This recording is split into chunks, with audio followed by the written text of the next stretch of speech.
So early on, um, you know, I think most payers could see the value if you can communicate that you have, an organized delivery method, for that care. So how did you quantify that? I mean, because that was before e-care plans were really available. So how did you pitch that you would quantify it, and then how were you able to actually produce that? Well, the one thing that were able to do is we had a full-time technician that actually helped drive the program, and she had a lot of experience and a lot of experience in healthcare. So she was our eyes and ears up at the hospital and worked directly with we used our pharmacy that was the closest to the hospital.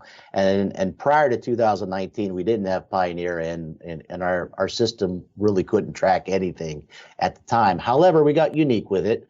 And we did actually at the time use an Access database file maker to help keep track that would interface with our system.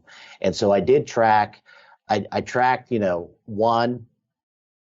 how many calls we made for people post 48 hours, how many times we identified possible problems post 48 hours, how many readmissions, because we were able to get the admission readmission list, so we tracked how many that we took care of, because obviously we didn't take care of every patient.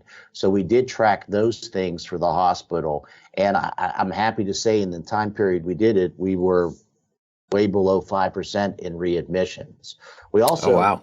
and I have two good stories that came out of that. We had one patient who actually, this patient was a patient that was a frequent flyer to the hospital, and a lot had to do was her one doctor had dropped her because she couldn't make her appointments, but a lot of it was a transportation issue. She just couldn't get that.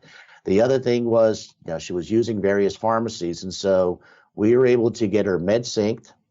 We were able to get her, adherence packaging, and we also delivered to her, and that kept her out of the hospital. Another one we caught that was actually kind of glaring, where a patient got admitted to the hospital, was not with it, and they accidentally took his medicine list from his wallet. Didn't accidentally. They found his medicine list on him, but when they put him on those medicines, when we were doing the med rec, actually they were the medicines he had been on 3 years prior. Oh, wow.